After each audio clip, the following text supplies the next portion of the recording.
everybody, and welcome to this WIJ event tonight on what to do if work is not working for you. So we're really excited to host this event. Also, really excited about the panel that we have speaking to us today. So it's a little bit of housekeeping. If you would like to put your microphones on mute, if you're not on the panel, there will be a chance for question and answers later. So if you put yourself on mute now, and then when we do Q&As later, we'll be able to ask you to unmute and share.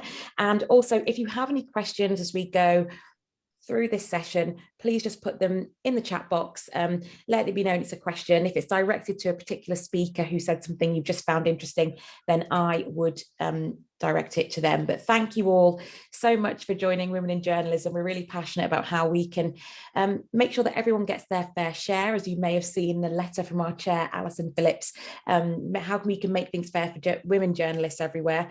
My name's Genelle Aldred. I'm one of the deputy chairs at Women in Journalism, and really excited to have this now.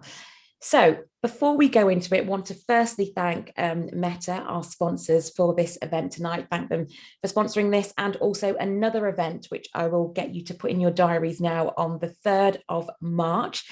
And that is about how to use your journalism skills in business. So after tonight's thing, if you've decided that actually you do want to leave your job, then the tips on the 3rd of March are how to start your own business using your journalism skills, but we shall see. So first, I want to introduce our lovely panelists to you. We have Paula Dale from Reach. We have, hello, we have Sophie, and I'm going to pronounce this wrong. Can you tell me your last name, Sophie, so I don't? It's Tighe.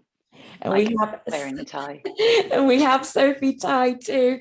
And we also have Laura Rutkowski. And I know I just said that wrong, despite practicing it several times. Got that right. And then we also have Sarah Brown from Meta. So thank you, everyone, for joining. Now we're going to kick right off into the subject matter. And it's all about what to do if work is not working for you. And we know there are various reasons why work doesn't work for so many of us, and why we may be feeling like our careers have stalled or we're not quite happy. So the first big question I want to tackle is, if you know that you're not happy, how do you get to thinking and understanding what will make you happy? Now, Laura, I know that you had a promotion and pay rise situation that's going on for quite some time. So I don't know if you mind telling us about that, and also how did your goal change through that promotion and pay rise? Yeah, I mean, I unfortunately asked for, about a promotion right before the pandemic started. I think it was last December. So then kind of the pandemic happened in March. So I think a lot of things kind of stalled. Luckily, I just went to working from home. So I was still doing my job, but I think a lot of people will relate to it, is that you feel like, and I definitely felt like I was working harder than ever before. And I think a problem with working from home is you maybe feel like you're not seen, or the work you're doing isn't seen. And I think it was just about a way of making your work be seen. And I think, like we've spoken about, difficult conversations. I think I was constantly talking to my boss about, having, what I kind of wanted, but I think the key thing was backing that up. So before the pandemic, I was kind of keeping a note of everything that I had done. That's kind of, I think that the key thing when you're asking for a promotion is, not just going in and saying, this is what I want because it works for me, but, how can it benefit the company, and how is, what you're doing actually helping them, and you're showing that you're actually working at a higher level, and helping them out and doing things above your job title, above your role title. So I think for me it is really keeping that paper trail. So I did keep kind of a paper trail of any kind of praise that you're getting, or anything that you're doing that's having really good results, and just like making sure, because you'd think you wouldn't forget, but it's so easy to forget like what you've done. Sorry, yeah. No, so we're going to talk about difficult conversation in a moment, but really, in this kind of part of the discussion, how did you keep an eye on what your goal was? And through that year of conversations, did your goal change? Did you have to adapt what you were asking for? Did you end up with what you did originally ask for kind of a year down the line? How did you keep a focus on what it was that you wanted? Yeah, I think the main thing is, I guess, I went in thinking, oh, I just really want my job title to change. I want to be seen as this senior writer that I'm operating at and that I feel like I've been operating at. And I think I was really worried that on my CV it looks like I'm not progressing. And I felt like with the pandemic, it felt like even more like people probably felt like they weren't progressing. And that almost had another year of impact where you're like, oh, I'm not progressing for another year. But I guess what I would say is you might have a goal in your mind. You might think, oh, I just really want this title change. I really want this salary change. But I think it's not the most important thing. I think that if you're still unhappy after that, I think like you can always end up kind of wanting more. So I guess it's sort of a very personal thing of, is this kind of the role for me, and do I want to kind of progress there? And because I think you can lose sight of that as soon as you get the job title change, you're like, oh, this is amazing. But then I think very quickly you can sometimes, I think I kind of realized you can very quickly feel like, okay, what's next? Which is quite hard. So yeah, I think that my goal did change a bit, where I thought, okay, that's happened, now what? Which is a bit difficult in itself, but yeah. That definitely happens. And Paula, if I could just come to you, you have a very big role in your job that you do. And how can people get clear about what that big picture is, or what it should be? And how have you done that as you've progressed? Well, I think I think first and foremost, you have to work out why you're actually unhappy.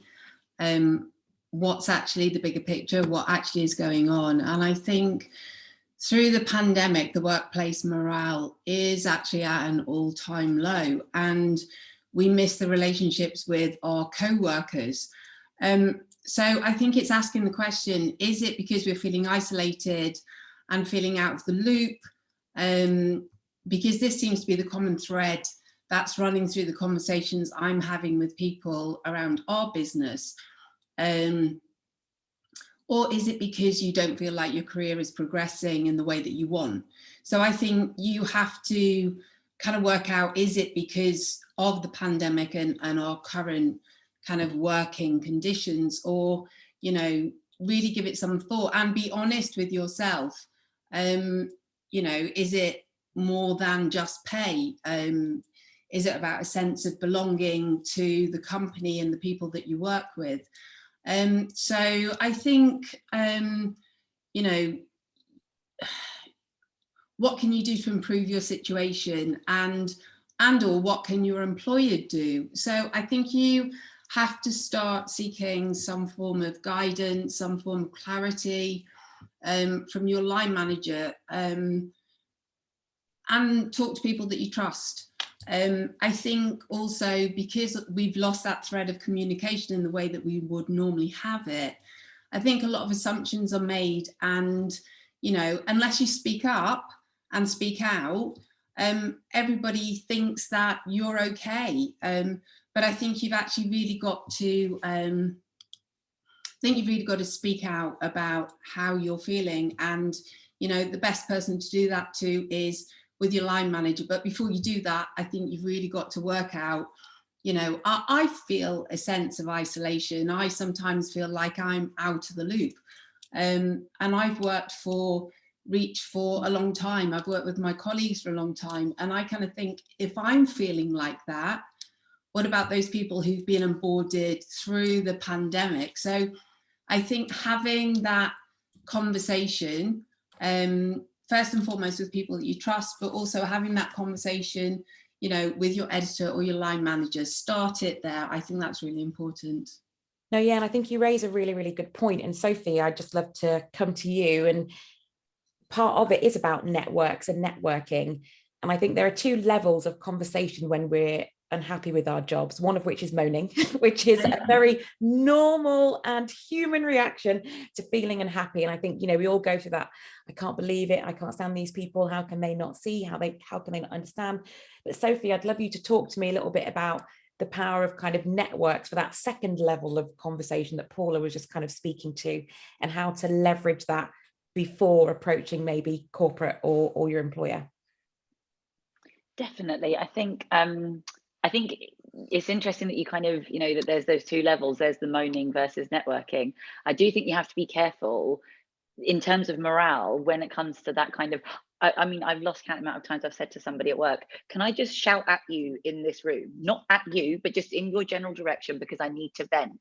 And sometimes that is like a really great valve and release. But then sometimes it in and of itself kind of compounds the stress and all that kind of stuff. So I think that's really interesting that you point out those two things. I think with networking, if you are kind of lucky, and some of us are in jobs where, especially when we're back in the office, like your head is down, you're at the desk, you barely even get to look up because you are just churning and working. But if you're lucky enough to kind of have a job where you do talk to people in different departments, you have been in meetings with people that you've had that kind of spark with, you think, oh, this person just kind of gets me. There's absolutely nothing wrong with reaching out to them and going, hey, look, I'd love to chat to you. Just, you can start off with something very innocuous, like, how are you finding coming back into the office and things like that. And slowly the rapport builds up with people, and you never know, they might be saying to you, actually, yeah, I'm feeling that too. I'm feeling that kind of isolation. I think that's quite a lot of us feeling. And then it speaks to Paula's point about, working out, okay, is this a me thing? Is this a wider thing? Where is this coming from? So there's definitely that kind of feeling of safety in numbers, I guess. Oh, it's not just me sitting at home in my room on my laptop. This is a company thing, which doesn't mean, okay, right, we'll all just revolt. But what it means is it's speaking to something wider, and that it's not you, it's not in your head, okay, cool, this is something. And then that's something when you are broaching the subject, going, look, with line managers, with colleagues and things like that, you have that kind of point of, okay, there's a feeling around at the moment. I'm definitely kind of feeling it as well. I'd love to know what the company's thinking about in terms of addressing this. And then it doesn't become a kind of, I'm really feeling this, I'm feeling really aggrieved, what are you going to do about it? It becomes, we're all trying to pull together and actually get morale back, hopefully to where it was, or ideally into an even better shape than it was before.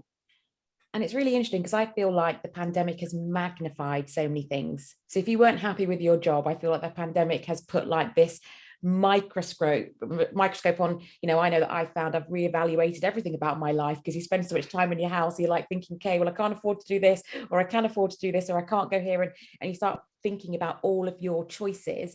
And I think it's something that you've all kind of spoken on, about the feeling of the disconnect almost, and actually reaching out to people, understanding, is this a me thing, is the company thing, is it maybe our company culture that's not very good at connecting us, and thinking about that in your bigger picture. Sarah, I just love to ask you, how much has the pandemic stalled some of our thinking about these big things, and how accommodating should we be now we're coming out of it? Like Laura spoke to, kind of like a year in the making of kind of working towards that promotion through the pandemic. How accommodating should we be to our employers about some of these disconnects that maybe can be in part down to the way that we connect corporately? I know it's a really interesting question. I mean, and I think the advice from the panel was fantastic. I mean, one is, above all, just be kind to yourself. I mean, like, you've lived through a global pandemic. I mean, there's not many people since about the 15th century who can say they've done that. So I think that's quite remarkable in of itself. So give yourself that time to be proud of yourself that you've got through it. And I think also, I don't think we're quite there. I think there's a sense in many ways that we are coming out of something. I think in many ways we still are starting to. Now, for example, I'm very lucky. I've been going back into the office. It has been transformational because I can have those face-to-face conversations, and you don't realize how much you've missed them until you had them. And I'm mindful that not everybody in this call might be having that yet in different parts of the world. So I think it's important to acknowledge that. I think one of the things that you can do in terms of a career is look back and go, well, are the feelings that I had during the pandemic, are they still here now we're easing out of it? Am I still dissatisfied? And if so, why? And I thought Paula made a really good comment earlier when she kind of said, do the work, and I think if it just means sitting down and kind of thinking, well, what's the pros and what's the cons? And if your cons list is still outweighing the pros, and actually that's something to think, well, hang on a minute, maybe I do have to go and have that conversation with my boss. And I think Sophie's advice on that was very strong, which was, walking into that meeting. And obviously this is very dependent on the context. There will be some situations, and we'll get onto that, they're very different. But if it's a case of not being happy, it's, I'm not happy because X, Y, and Z. How are we approaching this company? But also perhaps I've been thinking, maybe I could move to a new role, think of a different thing, do something else. It just sparks a conversation that frames it probably more constructively than just going in and just feeling unhappy. As much as you would want to do that and have the time to vent, it's framing that conversation in a meaningful way. So I think we've received some like really good first top tips to kind of understand, you know, where your unhappiness lies, reaching out to the people. Is this just me? Is there a disconnect? Thinking about our networks, also being kind to ourselves after a pandemic, staying on it and kind of being a bit flexible sometimes with our bigger picture. I mean, I know for me, my goals have changed often. There was a time when I wanted to read the news at 10 and that was what I wanted my career to look like, and I was dissatisfied. But then that dream, you know, disappeared and was replaced by a different dream. And so I think it's, as you've all said, and as we're saying, it kind of starts with you first and getting clear on why you're unhappy. Once you're unclear about why you're unhappy, and there will be a myriad of reasons why people are unhappy with their current situation. Once you've checked with your networks, once you've done all that, then you have to sometimes have the difficult conversation with your line manager. And, you know, Paula, I'd you know, love for you to start on this one. So I know there are some people on this call who will definitely feel that they are being mistreated at work, whether that's not being valued, not having that sense of belonging, not feeling like part of the team, not, you know, a myriad of reasons why people feel they're being mistreated. What do you think, and you're a manager, so you can tell us good ways to raise it with your manager, and if you're being mistreated by a peer, you know, what you think is the kind of the first stop of the way you'd want to deal with that? Well, you absolutely, definitely need to talk about it. Don't let it fester. You know, those thoughts of paranoia quite quickly can set in. So I think the quicker you can reach out to a colleague that you trust, have that conversation, just so you make sure you're not actually going mad. And then you absolutely need to escalate it. And however uncomfortable we might feel about escalating it, whether to a line manager or you can confidentially go to HR and have a conversation. But I think that if you don't escalate it, then the detriment is going to be to you, to no one else. And it's the only way then that people like myself can start to investigate and actually have honest and open, frank conversations. And it's all about, at the end of the day, for the companies that we work with, they don't just want to attract talent, they want to keep talent. And I think we have to value each other, value our colleagues. And I think that, you know, one of the things that I have learned through coming up through the newsroom in the 80s and the 90s, we weren't very valued.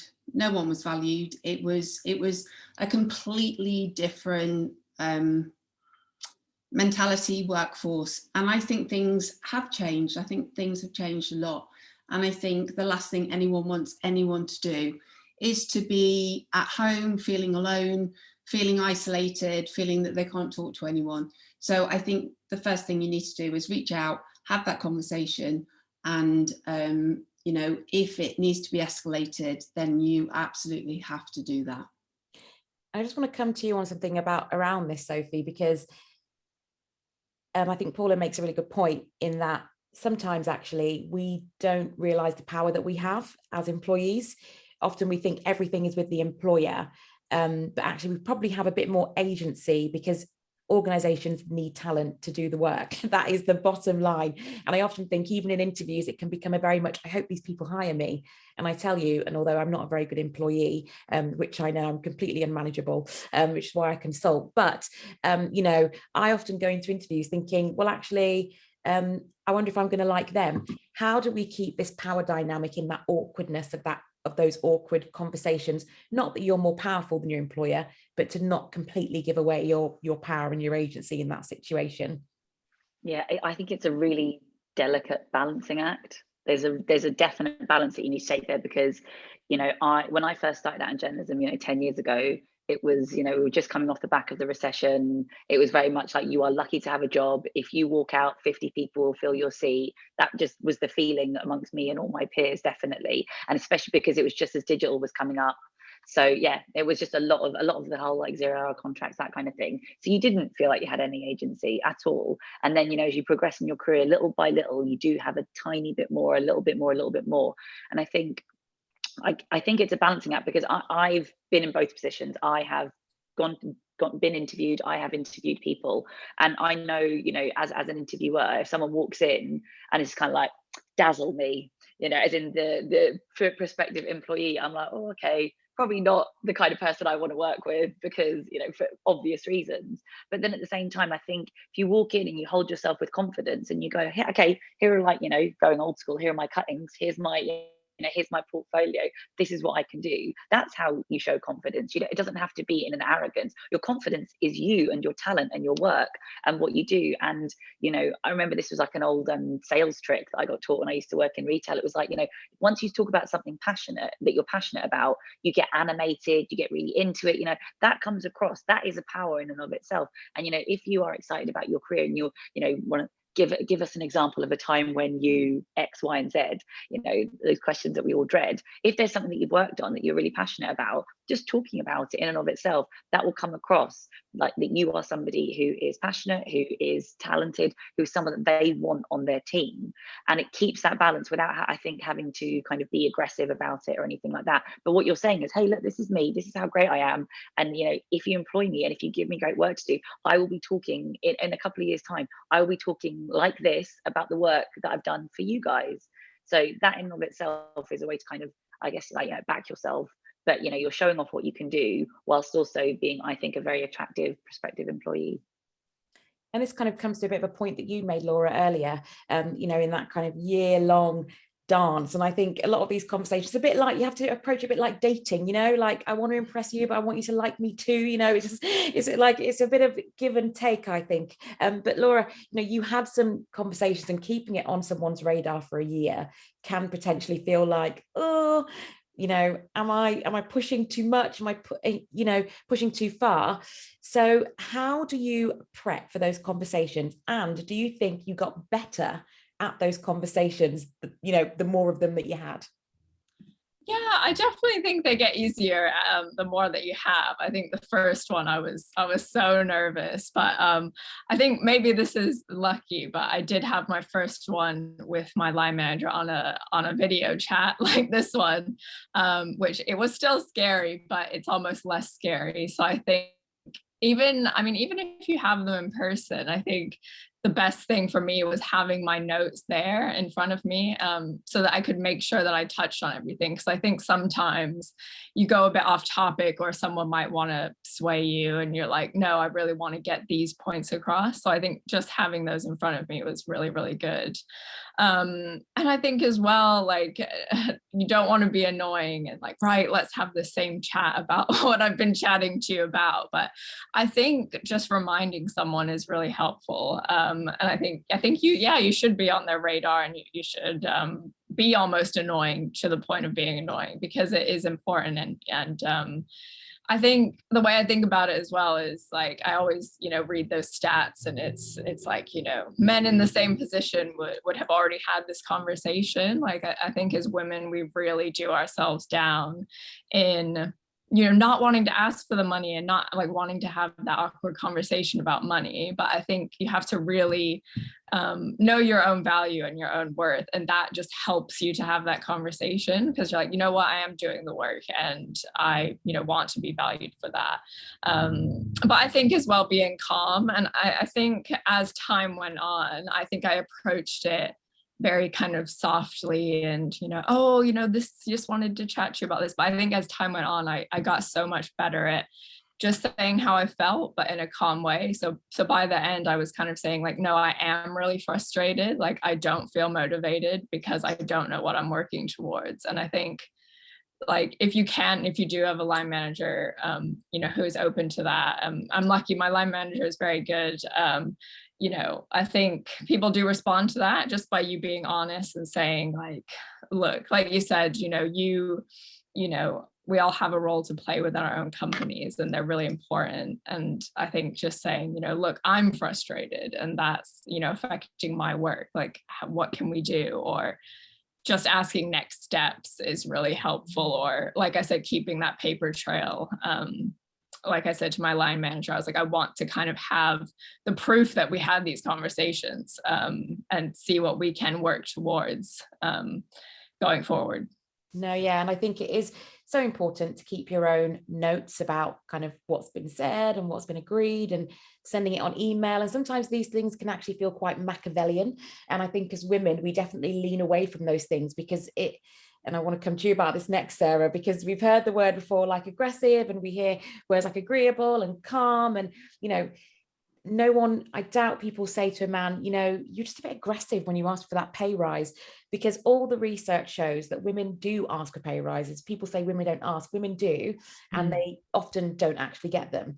And also we tend not to be as pushy, even when we are seen as pushy, or someone attributes pushiness, aggressiveness, any of those other words that people tend to use for women and not men in the workplace.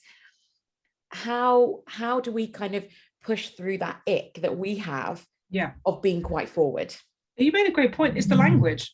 We're not being pushy. We're not being annoying. We're not being aggressive. We're not being forceful. We're asking for what's deservedly ours, right? Absolutely 150%. And I think two important things that I'll say here is that one, you know, I was telling the anecdote to the women on this call earlier that I once went to a talk by an Egyptian female democracy activist, and she said that whenever she raised the conversation during the revolution back in 2011 of can you make sure that women's rights are integrated into the democratic framework? Yes, we'll get to that.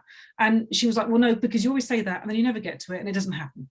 So she said, I am the voice pushing to make it happen. And I use the word pushing. Let's reevaluate that. I'm the one asserting that this has to happen. And I think, you know, it's not only language that we use towards ourselves, but we shouldn't be the only ones doing the work. There should be our allies and others and men who should be doing the work for us as well. And I think the one other thing I will say around this is, and somebody mentioned earlier, like I think it was who was it? It was Laura made a really good point of taking notes. You know, if you have a conversation, follow it with an email. It was great to speak with you earlier, just to confirm we talked about X, Y, and Z. I said I would like a pay rise based on A, B, and C. Looking forward to picking up this conversation, and just keep those notes. And I think it's all about, you know, asserting through your language, asserting through the work that you've done, and showing. I think another one last thing I will say, this is a brain dump, by the way, of ideas, so I apologize, but one thing we talk about, for example, is kind of looking at the level above you. What are they doing, and what work are you doing now that you could demonstrate is actually already a level higher to you? If you're a reporter, are you already doing attributes that could be construed as an editor or a senior reporter? And if so, those are things to flag. I'm already operating at a higher level. I therefore feel that, you know, a promotion or a pay rise or both should be, you know, incumbent with what I'm doing already. So, you know, that was 3 big points there, but I just think important to note, you know, we should be using language with each other, and also, you know, others across our work. We should be, you know, keeping our proof points and making our notes. And we should be looking at, you know, what we're doing strategically in terms of other people and showing our worth in that regard. I think choosing your timing as well is also really important. So if you've just lost a big story to a rival, or I don't know, had an ipso complaint against you or something, then that's not the best time to ask for a pay rise. But, you know, if you're setting the news agenda of the day, or you've just got an amazing feature with a really difficult celebrity, then that's your time to make your move. And, you know, it doesn't have to be the time for your annual review, or, you know, your quarterly performance or whatever, you know. But I think choosing the time that feels appropriate for you, and focus on your accomplishments. And, you know, I think that will make a difference. No, and I think timing is so important. And when you're riding high, and it kind of comes back to a few of the points made earlier, I think Sophie made the point that when you're confident, you're passionate.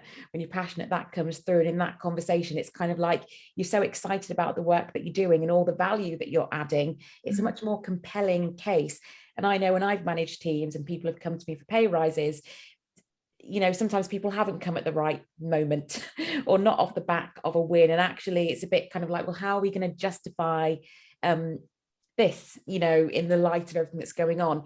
So I do think it's, as we've all kind of mentioned in one way or another, there is this great balancing act. It doesn't have to be your annual review, but you do kind of have to be in a good place professionally with something to back it up, unless your wages are just so awfully low or someone's being paid more than you and you know, then I think, you know, then in those cases, obviously then we need to do something a bit stronger and a bit more direct, and that's a bit of a different scenario. So please, if you've got questions, and if you don't want to put them in the chat to everyone, you can send them to me anonymously and I will ask them. I know it's a bit difficult because if you're having a situation at work, you might not want to post that in the chat so everyone can see, but if you have a dilemma, do message me directly, Genelle Aldred, and I will pose your question anonymously as well. So now that we've had a bit of a chat about kind of tough conversations, and if you have a tough conversation you've got coming up, please do ask us and we will give you our very best advice on how to tackle it. And I'm quite good at tough conversations. All the women at WIJ can tell you that. Never been afraid to kind of take on a big topic. But once we've had the difficult conversation, then we will often have a decision to make. Either it will have been answered affirmatively the way we want to and we can progress, or it will not, and we will then have to decide what it is that we think we want to do. So this first one is to Laura. So as we've said, you were going back and forth for quite some time and you've obviously decided to stay in your company. What made you feel sure that staying was going to be the right decision for you?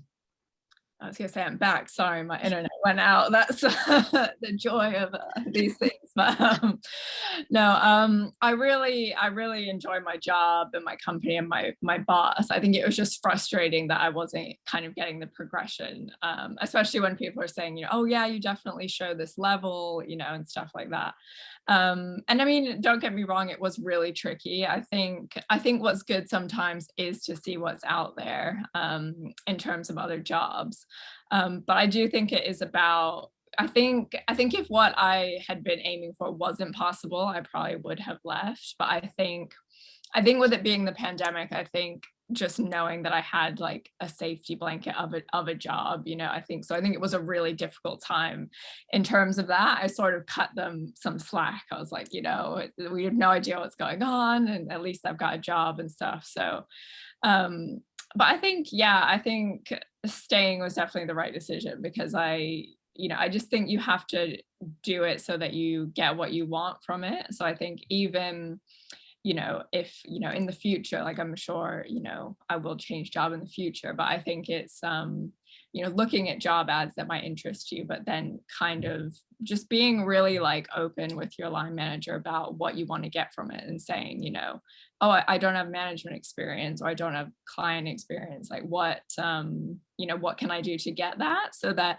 even if you're thinking, right, like I know I probably won't be here forever, you're constantly, you know, building your experience so you can get to that next stage. So I think, or if, you know, you're not getting what you want, so like with the promotion and the pay rise, I think maybe looking for it in different places as well, where, you know, like training opportunities and stuff like that. So I think even though I was like pushing for this, there were other things I was doing in the meantime, which I trained to be like a mental health first aider, which was really fulfilling. And I know not maybe every company offers that. So I think it's almost like, you know, taking the opportunities where you can as well. But also knowing yourself. I think this is really like in the air, but if, you know, I think sometimes you see a job and you think, that's my job. You know, I think you'll feel when it's time to leave. And I think for me, I was like, I just want to continue and see like what I can do, because I really love it. I didn't want to leave. But it was more the thing of, like we said, you know, knowing your worth and not being taken for granted. And I think if I had been and not kind of gotten that, I think I probably would have left. So I think and I think I made it clear to them that that's the way I was feeling as well. No, brilliant. And Sophie, how can you get a sense in your own mind about actually if it is time to leave? You know, you know what your big picture is, you've had the conversations, you know, what are the kind of factors are you looking at in that sense? Yeah, there's lots of different reasons to leave a job, isn't there? And I think that start off by saying that it's very brave to leave a job. It's really a very brave thing to do. Even if you've got another one lined up, it is better the devil you know sometimes, or it feels that way. So it can be really scary and really intimidating. So anybody out there who is thinking about leaving their job or who has done that recently, you're very, very brave. So especially in this pandemic time, you've got my utmost respect. And I think there can always be almost that feeling of like, not failure, but like, oh, I gave up or whatever. I think that, one of the previous jobs that I left, I did give up, but I chose to give up because I looked around me at the newsroom that I was in at the time, and I could see this pattern. There was this pattern. There were people that stayed there for, under 3 to 4 years, who were very dynamic, very excited, and they kind of hit this wall. And and then you hit this wall where basically, it gets to the point where the more you do, the more is expected of you, with very little return, very little appreciation. And everybody seemed to hit that certain point at a certain time. And so there was this big gap. There were people that had been there for about 3 or 4 years, and then there were people that had been there for 20 years, and there wasn't really anything in between. And I kind of picked up on this. Okay, well, this is starting to happen to me. I'm starting to feel that. Do I want to just give up and stay and be like these people who just they've given up, but they're just kind of, I'm just like, well, it's a job, it's a good salary, I've got a mortgage, let's just keep it going? Or do I want to take that risk and be brave and jump and go, no, actually, and this is another thing as well, where I think that, like, I'm fully aware this is going to be very unpopular, opinion possibly, but like, I don't have a mortgage. I'm because of journalism, we don't earn lots of money anyway, but like, I don't have a mortgage. And I think that for younger people that don't have a mortgage, it's like this really scary thing, like, need to get on the property ladder, have to get the good job and the good salary to get there. Actually, if you don't have a mortgage, that is a power, because you're not beholden to these jobs. You're not beholden to them in the way that someone that has mortgages and fees and kids and all that kind of stuff. That's another thing where you can have agency and can have power. Like, look, if this isn't working for me, I can move on. I can be a bit more dynamic than other people can be. So I think looking around yourself and going, look, is this a place where, I know that it's going to keep going this way. I'm going to keep doing more and more. I'm going to get less and less return on this. Am I okay with putting up with that? And for me, at that point, I was like, no, like, I don't need a gold star every time I do my job, but I do need some acknowledgement when I go above and beyond, which was a constant thing that was happening. And I wasn't getting any of that. So that for me was a really clear indicator, like, long term, this is not for me. And I think that is really interesting. It's about knowing yourself, like you're saying about the mortgage and the rent. I didn't get a mortgage till I was 39. And so in that sense, it's kind of like, how do you balance kind of what your needs are to earn and what you have to have, and also different things that you can do. And I know that is a definitely unpopular, unparent like advice, but actually living in London, I do think there is flexibility. And one thing that I will say about my career is that I jumped around quite a bit, and every time I jumped up, and because I didn't have a mortgage, I kind of would take that risk. Whereas now I'm a bit more like, I'm going to think twice. Can I really put up with this? I think I can. I think I can hold on a little bit longer.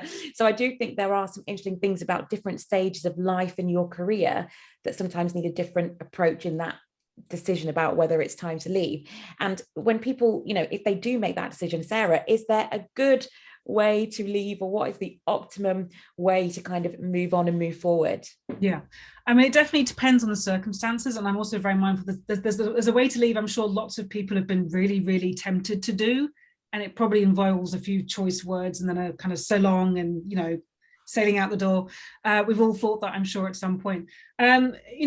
It obviously depends. I mean, there will be circumstances which are challenging and different and may involve HR, and those are very different. But if you're leaving for a new challenge, and if you're leaving for an opportunity, I think it's important to do two things. I think one, I would say don't burn bridges in many ways, but just be mindful of, you may meet these people again in the future. There are people you're working with who you may meet down the line, who may become your editor again, or your co-worker again, or your colleague again. Keep those connections. It's like sources. They'll prove useful in time. And I don't mean that in a kind of Machiavellian way. I mean that in a useful for you way. I'm very lucky in my career at Meta and previously that I've worked at a lot of different news organizations. And one of the reasons I, got my job at Meta is because my former editor at CNN had moved over there. So of course, when he had a job going, it was a cold, emailed him and hi, just putting my head over the parapet here.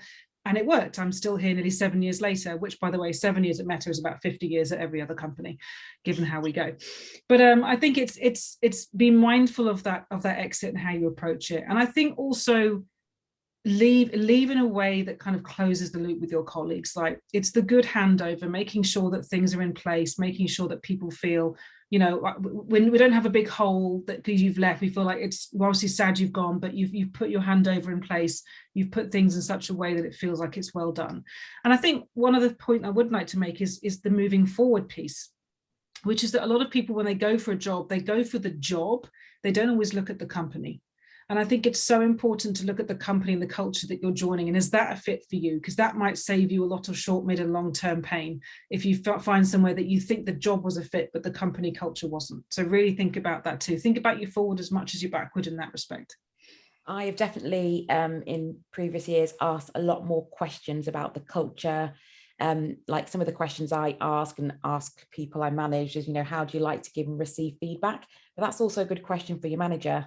Like, how do they like to give and receive feedback? Because sometimes you do have to kind of manage up. And in that sense, it's good to know how they like it. Some people like to just respond. Some people like to see it written, have a think. And all of these questions are good questions as you're jumping out of the frying pan, as Sophie said, so you don't jump into the fire. These are sometimes good things to kind of check out. How much do you vibe with the person who will be line managing you? You know, are there things that you're already thinking, oh, that was a bit... Those things will definitely grow. So it is considering where are you and where do you want to be. And before we go through a couple of the questions, Paula, you know, we've spoken about an ideal way to leave, and in an ideal world, that's how we do it really well, nice handover. But what about for people who think things have already gone too far? They feel like it already might be a bit toxic. What's your tips for those people? Well, I think it was sound advice from Sarah. You have no idea when your path is going to cross with anyone again. So I think when all is said and done and it is time for you to move on, you know when it's time for you to move on. And I think just as there's no perfect timing, there's no right or wrong reason for quitting a job. But if you feel like you've been pushed out the door or you're angry, you know yourself better than anyone else. And if it's time to go, I would say try not to burn your bridges. And if you feel you have, then whatever you do, just try and do it with good grace. I think, you know, it's difficult. You know, as Sarah said, there's always lots of different challenges. It's personalities, but I think, you know, if you can just keep in your mind not to burn your bridges and do it with good grace, then I think, you know, you can leave with a little bit of peace, and I think that's the best way to do it. No, yes, I hope that everyone has found this kind of first part of the discussion. Now it's going to be a bit more free form. I was quite strict to them all about the questions I was going to be asking. So now we can have a bit more of a free form conversation. So Louise has said she's been surprised how few editorial job vacancies are being offered on a fully or partially remote basis after the pandemic. She thought there'd be a wider pool. Do we think there will be any changes to this in a post-pandemic world?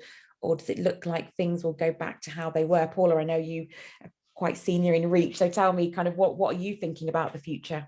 Well, I think already we have established across the business people that can work from home, and people who can be flexible, work sometime from home and also come into the office. And then there are definitely some roles that actually need to be office-based.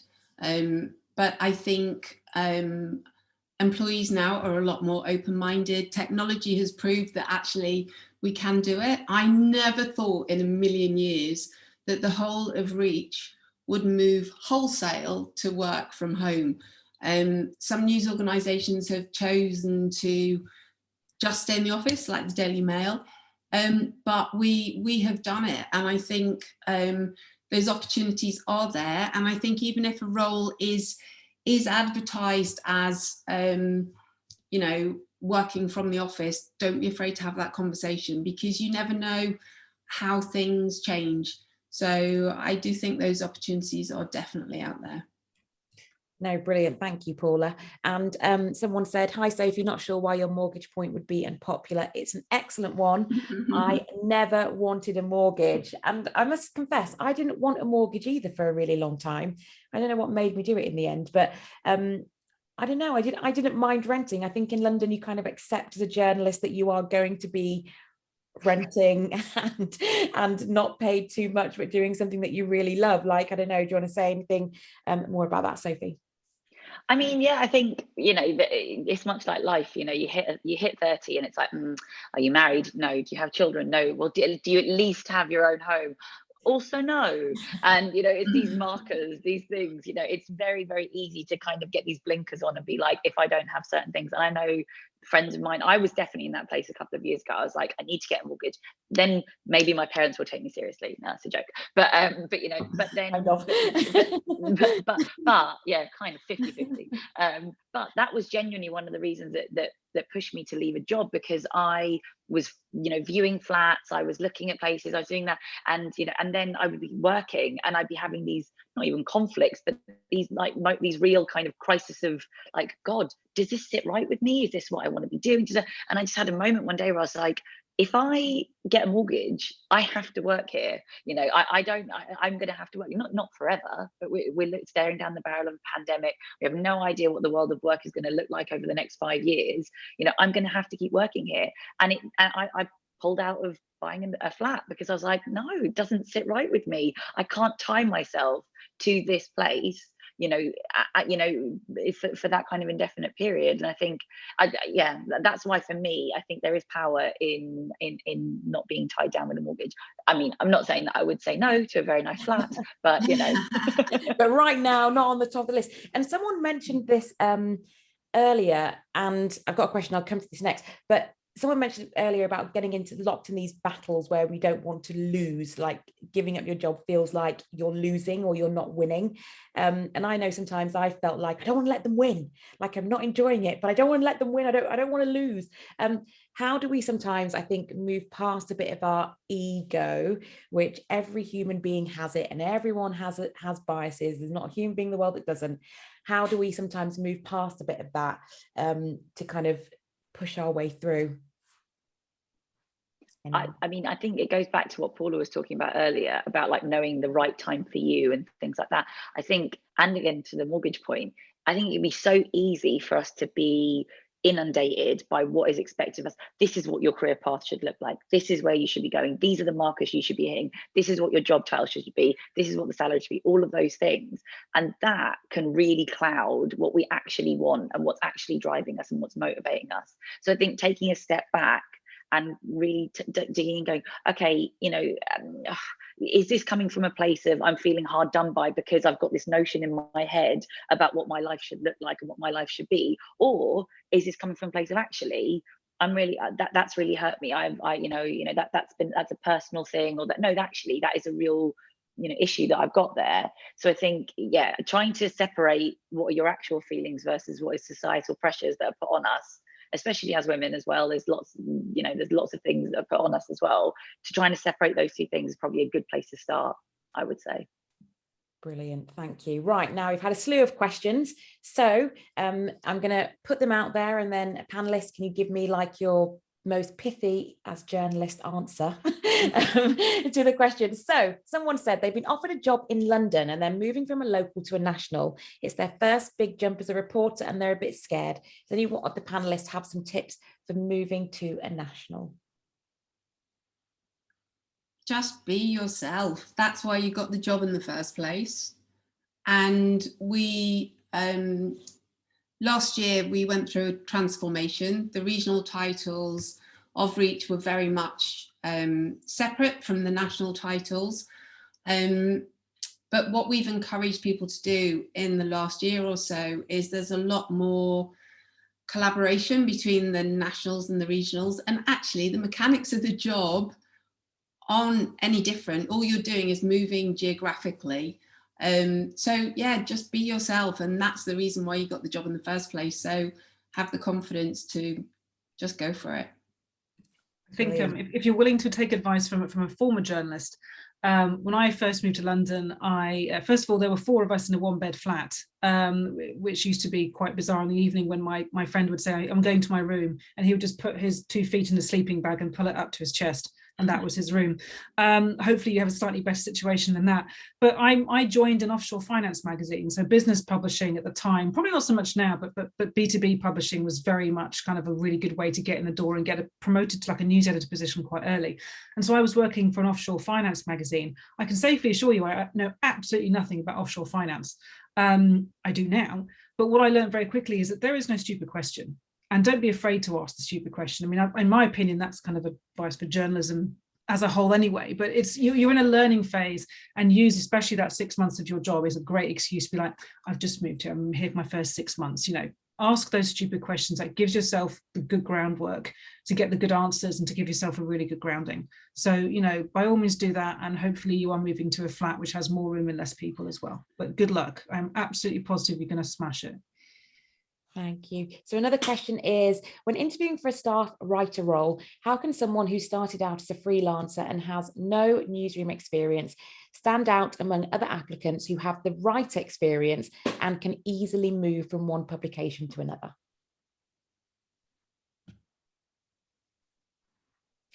Well, one of my quick tips is every single person is unique. So think about what your niche is and what is a story that only you can tell, and use that. And someone else you might have better advice than me. Yeah, I mean, I think like even when I got my first staff writer position, I think sometimes it is like, it's just letting yourself shine as well, and like really making your cover letter and CV stand out, because I think everyone has, everyone kind of has that sort of like that first opportunity that you're just waiting for someone to give you, that really is what it is. And if you do anything like in your free time as well, like I wouldn't discount that at all. Like, I started out with blogging and stuff like that, and that counts, that absolutely counts. I didn't get paid to do it or anything. I just did it for like the joy of that. So, even if you're just writing for yourself, like that's absolutely a way of, showing it, or, setting up a portfolio as something really quick that people can see what you have done, that's really accessible. But yeah, and then, you have to, it's almost that thing of, they want you to have experience before you get the experience. But I think, anything you've done, even in your free time as well. I would say don't overestimate like working in an office, as in, I mean, obviously the pandemic, but as in a good idea is a good idea. If you've got good stories and you've got good ideas and you're a good writer, you can, those things can't be taught. Those are the things that are what separates us and what makes you stand out in an interview. We've all been in positions where we've hired someone who didn't, wasn't maybe used to the atmosphere of being in a newsroom, but they had great stories. So okay, they're a bit rough around the edges, so you go, okay, this is the CMS, this is how we publish, this is the room where all that kind of stuff. But those are things that can be taught. But good ideas and good stories and good writing, that's your skills that you're bringing to the table. So don't underestimate those. That's why people want to hire you, not because you've been in an office before. I was going to say as well. Sorry. We have little time left, 7 minutes. So it's going to be one answer per question, or else we won't get through them. And I want to make sure everyone has theirs answered. So the next question is it possible to change a toxic work culture from the ground up, or is it better to cut your losses and leave the company?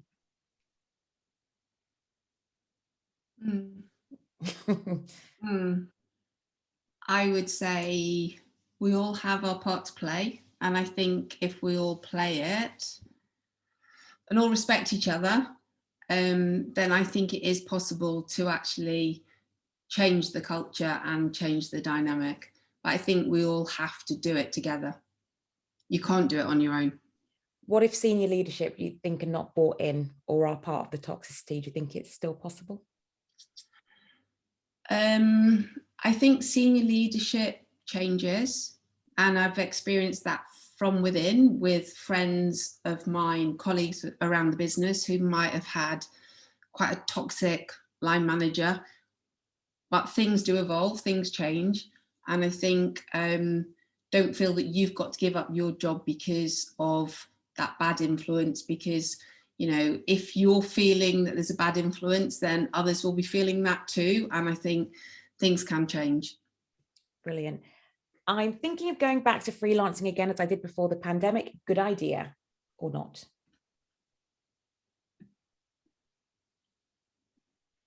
I would say it depends on what your area is. I think that there are opportunities out there, especially if you kind of work in digital, if you're working in these kind of emerging like platforms and areas where, you know, everybody's having to pivot to more of like a digital way of thinking. If you have experience and stuff like that, there's lots of opportunity out there. If you're willing to do new, different and exciting things, absolutely. Right, do I have 30 seconds? No. 15 seconds. Write in the response. I'll write it in the response. Sorry. No Next worries. question. Do you think people who work in journalism and the news are more burnt out because of the last 2 years? And if so, what can we do about it? I think it's been really tough, but I think things are changing. And I think offices are going back to some form of normality. So I think it's been difficult, but I think just hang on in there, because I think there is a light at the end of the tunnel. Okay, someone said they've just started a new job and it has been very hard. Maybe this is a hard question, but how do you separate normal difficulties at the start from actual issues at the workplace that are just not things that are just not working for you? So I think that's how to separate those two things. Is it the workplace? Is it just a hard start? I think once again, it's really hard to start in a pandemic. One of the teams that we have is My London, and we've just onboarded 18 new journalists, all working from home. And it's really difficult to embed kind of working practices, workflows, camaraderie, so many different things. So I think you can separate those two things, because I think right now, starting a new job in this, you know, even though we'll come to the end of it, hopefully, I think it is really, really difficult. So someone said, since the pandemic, I've noticed senior figures editors just don't respond to contact anymore, can never get through on the phone either. Has anyone else experienced this? / what should people do? I definitely get this. I would say senior and junior. I think the communication thing can be a real struggle, and it's something that comes. I think raise it. You know, there's absolutely no problem with raising it, and it doesn't have to be a why didn't you answer my call? I had to text you 12 times. It's like a just worrying that like I'm really struggling to get through to people. I wonder if, you know, I'm totally aware that we're all working flexibly and, you know, dynamically. If we could, you know, I'd really like to look at communication, because it's so important to me that I feel like I'm part of the team and I don't feel out of the loop. You know, you can frame it in a really positive way that isn't, why didn't you answer my call? But yes, I definitely, you're not alone there. Thank you so much, everyone. We are out of time and it's been brilliant to be with you for the hour. As has just been posted, there are some terrific masterclasses coming up. Do check out the womeninjournalism.co.uk website for all the things that are happening, and especially the one on the 3rd of March. That's about what to do the journalism skills if you want to start a business and leave your current job. So do come to that. I want to say a massive thank you to my panelists who are being extremely tough on today. And I just want to thank you all for your input. It's been so valuable. Everyone is saying thank you in the chat and thank you for your advice. And I know that we'll all take away some amazing things from what you've said. Thank you so much to Meta for sponsoring this event and also the next one on March the 3rd. And if you haven't already signed up to Women in Journalism, please consider becoming a member. Please sign up to our newsletter to find out more about what we're doing. We're hoping that this year will be the year when we can do more in-person events, as it would be great to network with you all in person, because we really, as we've said earlier, miss the power of those connections of jobs where you meet someone that you can't really meet on a Zoom chat, but just by having a simple sparking a conversation, you can do that. All of the panelists who have been on today, they're all in our social media posts and also on our website in terms of events, so you can find out who they are and follow them for more of their wisdom and top tips as well, and just more about what they do and potentially grow your network. So thank you to everyone for coming. Thank you. Thank you so much, everyone. Take care. Thanks, Genelle. Bye. Thank you, Genelle. Bye-bye. Yeah.